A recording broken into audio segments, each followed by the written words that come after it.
Jadi gini, pada zaman dulu tuh, tujuan utama diciptakannya mobil itu untuk memindahkan manusia dari tempat A ke tempat B. Nah, cuman gini, seiring perkembangan zaman gitu ya, mobil ini bergeser secara persepsi. Dari yang awalnya sebagai alat transportasi, nah sekarang itu menjadi simbol status atau bahkan bisa dibilang perpanjangan ego gitu ya. Contoh gini, halah lu gak usah sok-sokan ngomong inilah itulah, mobil lu aja masih anu gitu.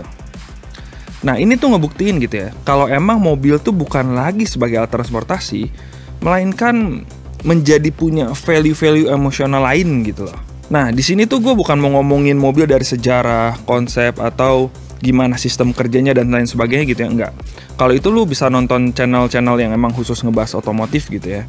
Gue di sini ingin membawakan konten tentang mobil, tapi dari sisi yang mungkin bisa dibilang ya sangat relate lah sama masyarakat gitu ya. Dan gue yakin banget di sini, lu pasti pernah ngerasain. Gue nggak tahu ya, tapi sejujurnya gini deh. Ada satu fenomena unik di jalan raya. Ya, terutama di jalan raya Indonesia gitu ya. Dan ini udah jadi bahan obrolan mungkin dari mulai warung kopi gitu ya, sampai ke tongkrongan anak-anak muda, atau bahkan ya tongkrongan bapak-bapak gapleh gitu, sampai ke sosial media juga gitu. Banyak orang yang beranggapan kalau pengendara Fortuner, Pajero, atau bahkan gitu ya Calya dan Sigra gitu, itu tuh ugal-ugalan. Nah, tapi gue disclaimer ya, nggak semua. Sekali lagi gue bilang nggak semua. Tapi kenapa sih anggapan itu muncul? Kenapa kita tuh sering banget ngelihat kejadian kayak contoh ya, Fortuner yang nerobos lampu merah lah, atau Pajero yang rusuh gitu ya, lengkap dengan strobo tot-tot-tot-totnya gitu kan. Terus Sigra yang main nyelip-nyelip lewat kiri di gang-gang sempit gitu. Atau ya kita lihat Calya yang nyundul motor di perempatan gitu misalnya ya. Dan gue yakin masih banyak lah contoh-contoh lainnya. Bahkan ya baru aja kemarin mobil gue hampir disenggol sama pengguna mobil LCGC yang entah kenapa gitu ya, dia main serobot-serobot aja pas keadaan lagi macet. Nah, dan tanpa perhitungan dia hampir banget nyenggol sebelah kanan dari mobil gue. Nah, pas gue tanya nih orangnya gitu ya, "Om, kenapa sih lo kayak gitu?" gitu kan. Yang ada nih, jawaban dari dia tuh dia cuman cengengesan, nyengir-nyengir, terus pas sudah lampunya hijau, terus dia main gas aja gitu. Ya seolah tidak terjadi apa-apa dan why bro, why gitu loh. Dan kejadian kayak gini tuh ya bukan cuman sekali aja sebenarnya gue alamin gitu ya. Kadang-kadang gue sampai bertanya-tanya gitu ya dalam hati, apa ini tuh mitos, kebetulan, atau ya ini tuh bisa dijelaskan secara ilmiah, atau mungkin bisa gue kasih penjelasan yang lebih dalam gitu kan. Siapin cemilan dan kopi kalian and sini gue jelasin.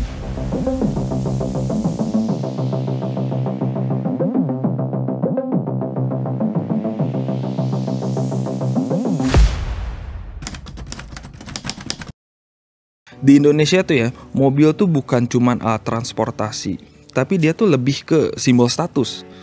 Bahkan dia itu bisa jadi simbol identitas gitu loh. Bahkan ya bisa jadi dia tuh pelampiasan emosi. Makanya gue gak heran ya, kita tuh sering banget ngelihat perilaku orang di jalan raya gitu ya. Ya kita tuh bahkan bisa hubungkan dia tuh dengan jenis mobil yang dia bawa. Menurut riset dari Populix di tahun 2023 nih ya, ini yang gue dapet nih. 67% responden mengaku mereka tuh punya asumsi awal gitu loh soal attitude pengemudi tergantung dari jenis mobil yang dia bawa. Dari 42% mereka tuh bilang kalau mereka tuh lebih waspada kalau mereka tuh lihat Pajero atau Fortuner di kaca spionnya mereka gitu. Oke gini, anggaplah gue abaikan gitu ya data-data ini karena ya ini memang asumsi-asumsi dari si respondennya gitu kan. Karena gue percaya tuh gini, kalau pelaku ugal itu lebih ke behavior dari orangnya gak sih? Tapi coba kita lihat ke chapter selanjutnya deh.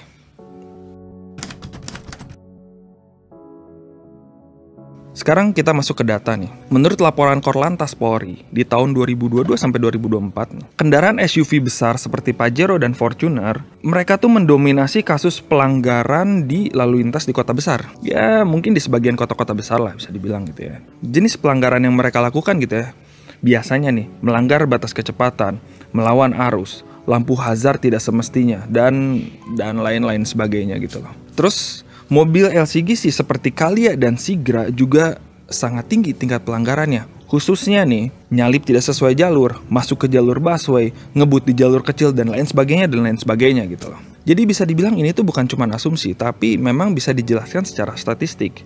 Ya udah, oke, kita lanjut aja ke chapter selanjutnya. Studi dari UC Berkeley and Columbia University di tahun 2019, mereka tuh ngomong kayak gini. Semakin besar dan mahal mobil seseorang, makin tinggi kemungkinan dia ngelakuin pelanggaran lalu lintas. Kenapa? Karena muncul efek dominasi. Mobil gede, tinggi, suspensi tebal gitu kan, terus kabin yang senyap, terus ya berasa jadi kayak raja jalanan aja gitu kan. Dan itu tuh nunjukin fenomena psikologis yang bernama vehicle dominance effect. Jadi si pengemudi ini tuh merasa dia tuh kayak punya kuasa gitu ya di jalan raya. Karena memang si ukuran mobilnya tuh lebih besar dari ukuran mobil yang lain. Nah, Pajero dan Fortuner ini memang bukan sekedar mobil gitu ya kalau di Indonesia. Mereka ini bisa dibilang simbol dari power. Dan power ini sendiri memang sering bikin orang mabuk dan lupa akan sopan santun. Dan itu fakta.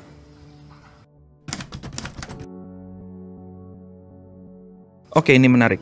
Kenapa LCGC nih yang secara positioning harga tuh ya jauh dari SUV premium seperti Pajero atau Fortuner gitu ya. Tapi malah mereka tuh melakukan perilaku yang sama gitu loh.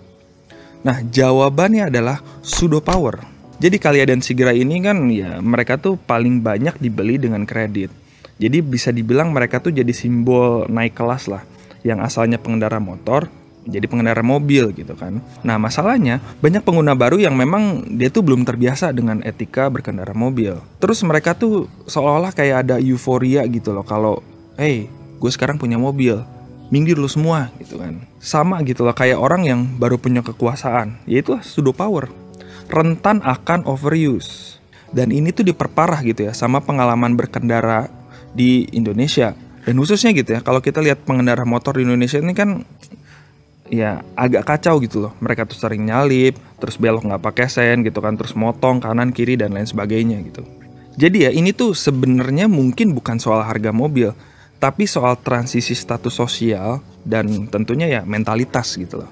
Fortuner dan Pajero tuh kan punya posisi duduk yang tinggi gitu, kabin senyap, bodi besar gitu kan. Dan ini tuh bikin pengendara tuh ngerasa terpisah gitu loh dari dunia luar. Nih gue dapet ya, menurut Stanford University itu, pengendara SUV cenderung kehilangan empati karena posisi dan sensasi berkendaranya.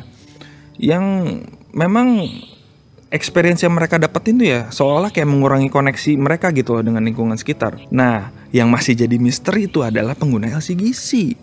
Mungkin kalau ini ya bukan karena driving experience dan lain sebagainya gitu ya, tapi lebih ke mentalitas dan behaviornya. Nah gini, kalau gue ditanya gitu ya, solusi apa yang bisa gue kasih? Sebenarnya tuh gue nggak bisa benar-benar ngasih opsi yang memang brilian gitu ya. Ya karena balik lagi, yang namanya nyetir gitu ya, ini tuh sangat dekat banget sama behavior dan mentalitas orang masing-masing. Kalau pada dasarnya lu punya behavior yang dalam tanda kutip gitu ya, belum siap, ya lu mau dikasih mobil jenis apapun, jenis A, B, C, D, ya tentu aja nggak akan siap. Lu bakal ngaco-ngaco juga gitu loh di jalan. Tapi ya berarti kita nggak bisa apa-apa dong bang. Nah nggak juga, solusi untuk mengantisipasi perilaku mereka di jalan gitu ya, kita tuh bisa pakai dashcam merek. Kita udah ada endorse belum sih? Belum ya? A few moments later. It's okay. Yaudah. Walaupun gue nggak akan nyebutin satu merek dashcam tertentu gitu ya. Cuma gini, intinya nih, penggunaan dashcam ini tuh berguna banget gitu. At least kita tuh bisa punya bukti kuat kalau tiba-tiba ada pengendara yang ngaco, terus membahayakan kita gitu kan. Dan ya bisa jadi mereka punya behavior nyetir yang aneh, atau bisa jadi mereka tuh ya tadi pseudo power tadi ya. At least kita tuh bisa punya bukti yang bisa kita berikan nanti ke kepolisian tentunya. Dan itu kan bisa memberikan kita rasa safety gitu loh. Karena kan ya you know lah, di Indonesia tuh kan kadang yang ngutang aja tuh dia lebih galak daripada yang diutangin. Nah ya begitu juga di jalan gitu kan. Yang nabrak itu malah kadang-kadang lebih galak daripada yang ditabrak. Dan gue juga aneh nih kadang-kadang ya. Mungkin ini sih perihal mindsetnya ya. Mungkin mindsetnya dia tuh kan gini, ya udah gue galak aja dulu. Perihal benar atau salah itu urusan belakangan. Yang penting dia takut atau dia ngerasa terancam dan dia nggak nerusin kasusnya lagi dan yaudah gitu loh, kasusnya selesai. Ya mungkin bisa gue bilang mirip-mirip kayak perilaku orang purba sih, tapi ya udahlah, ya begitulah keadaannya gitu kan.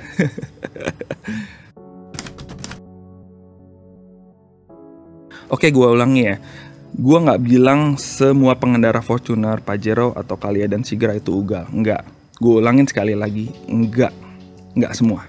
Bahkan karyawan gue juga pakai kok LCGC, dan gue bisa jamin karyawan gue tuh seorang pengemudi yang sangat-sangat santun. Tapi ya mungkin ketika suatu pola itu muncul berulang-ulang gitu ya, sehari-hari lu tiap hari ngelihat itu, lu tiap hari ngerasain itu gitu kan, pasti ya jadi banyak juga yang bertanya-tanya gitu kan.